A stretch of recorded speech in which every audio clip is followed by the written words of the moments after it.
Here's the challenge. That is still financially scarce mindset. How could that be? It's financially scarce because of the fact that you think that something outside of yourself is actually going to create your happiness. And it couldn't be farther than the truth. I have plenty of people that have reached, and these are people who are multimillionaires where they have reached this pinnacle, and then what gives? The happiness just isn't there. And you sit there and go, but I thought once I got here, things would be different.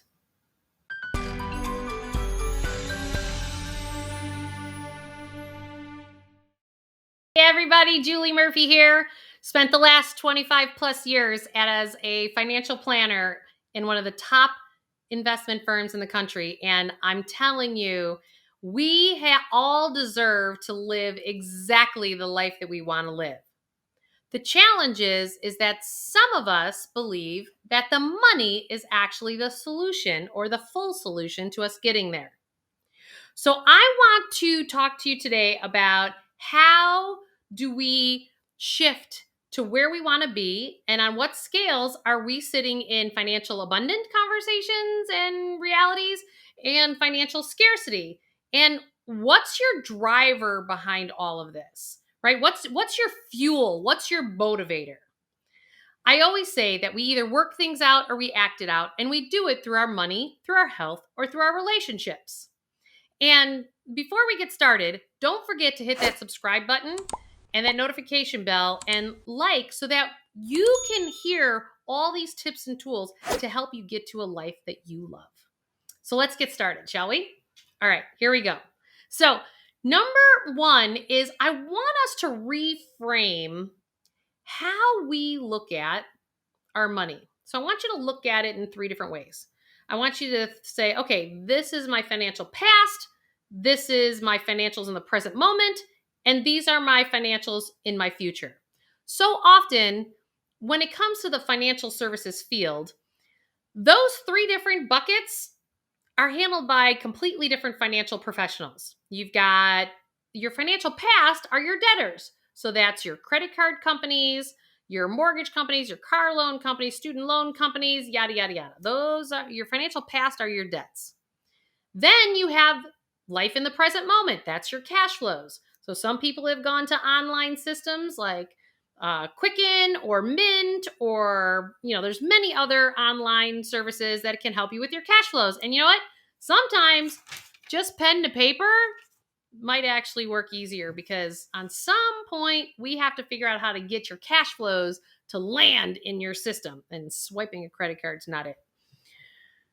The third one is your financial future, and that's building up your assets. So you have typical bankers, investment professionals, or independent financial planners like myself, and we're all sitting there trying to help you build the money for your future. But here's the thing. We can't separate who we are. And most of us spend time in what I call the hybrid model. What's the hybrid model? That means you kind of teeter-totter between being financially abundant, but then also at times financially scarce. And if you've watched any of my other videos, it's because of the fact that we have 2 operating systems that are in our mind, in our brain. One is the conscious operating system. The other is the subconscious. And our subconscious mind is fully developed by the time we're 7 years old. And this is why the majority of us spend time on the teeter-totter. And this is why we have to understand what the driver is behind why we're financially abundant and why we're not financially abundant and operating in a place of financial scarcity. With me so far? All right. So the first way to look at things is to look at it as your financial past, your financials in the present moment, and your money's in your financial future. Okay? So here's what happens. If you have this feeling that you are constantly being pushed into financial past, meaning like an emergency happens and you have to use your credit cards because you don't have enough savings to actually hold yourself while that emergency happens. whether it's a car breaking down or loss of a job for a few months or your roof starts leaking in your house. Whatever that is, do you feel financially pushed? Are you pushed because you're at an employer that actually hasn't given raises in a long time and it's pushing you more and more into a place of financial scarcity? Pushing you more and more of you're creating this lifestyle and you're at these debt levels and they're growing and growing and growing. Or do you feel like you're just kind of being lifted out of, things in your life? Like you got that job promotion super easy and you wound up having a relationship where somebody helped lift your financials up, as opposed to, are you in a relationship that's sucking the financial life out of you? All of these things are signs in our life of whether or not we're operating from financial scarcity or the hybrid method. Now, if you're the person who actually goes up and down in their credit card debt, and sometimes I keep a balance and sometimes I don't keep a balance, sometimes I can't get out of having a balance. And these are all the pieces that can keep us on that teeter-totter, and the wrong driver is driving all your decisions. I categorize people in different places. So there's the poor, the debtors, the dreamers, accumulators, rich but empty, and then those who embody real wealth. Many of those people who are not in a place of financial independence, where they're fully abundant, which means that you don't have to go to work today to pay for your lifestyle. That's the majority of people these days.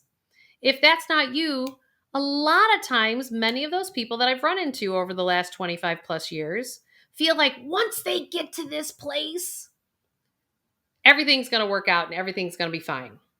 Here's the challenge. That is still financially scarce mindset. How could that be? It's financially scarce because of the fact that you think that something outside of yourself is actually going to create your happiness. And it couldn't be farther than the truth. I have plenty of people that have reached, and these are people who are multimillionaires, where they have reached this pinnacle, and then what gives? The happiness just isn't there. And you sit there and go, but I thought once I got here, things would be different. So no matter where you are, whether you're poor, debtor, dreamer, accumulator, rich but empty, I'm here to tell you we have to weave in that happiness in whatever reality you're in today. Because without that, you will never be financially abundant, because you'll stay in your suffering cycle that is actually driven from your subconscious mind. Our subconscious mind is fully developed by the time we're 7 years old. So I want you to think about all the stuff that was going on financially in the household you grew up in. Did your parents not talk about money? Did they fight about money? Was there a lack of money or an abundance of money? Sometimes we don't learn to respect money when we grow up in a house that has too much money. It's fascinating to me to watch third and fourth generations of trust fund babies. I actually think they have it harder than people who didn't grow up with any money. And I've watched it happen over and over again. Why? Because they were given a bunch of money without building the financial muscles in the meantime. So then they create financial scarcity all over again. It's fascinating how we operate as human beings when it comes to money. So I want you to take a look at what is actually driving your decisions. Is it your monkey mind or is it your heart's desires? Because the way that you weave this all into your life and have happiness all along the way, so that your driver is creating happiness, then the money is actually the result of that happiness, and the money is sustainable, and it's not going to leak out the back door to something like a job loss or a divorce or whatever thing that's going to cause you to go back on the financial scarcity treadmill. I want you to take a look at how are you weaving in that happiness today through making decisions that come from your heart and not an external source. It's not about the people on the job. It's not about your spouse. It's not about your kids. It's not about anything as opposed to how you show up, because you are the creator of your life. And the minute we start to understand that we are the creators of our lives and that our hearts matter, and we can no longer keep our hearts on the sidelines as we make all of our financial decisions moving forward, and you stop negotiating yourself away, unless you do that and bring your heart along, you will always stay on the teeter-totter in your financial world because it's based on the wrong driver. It's the mind, it's the ego. It is not your true heart's desire. So don't forget to subscribe, hit that notification bell and that like button, because I am here to get you to a place in your life where you absolutely love, so that you can live in the present moment, autopilot your financial past. You'll clean that up. That happens. It takes time, and create exactly the future that you desire. Thanks, everybody. We'll see you soon.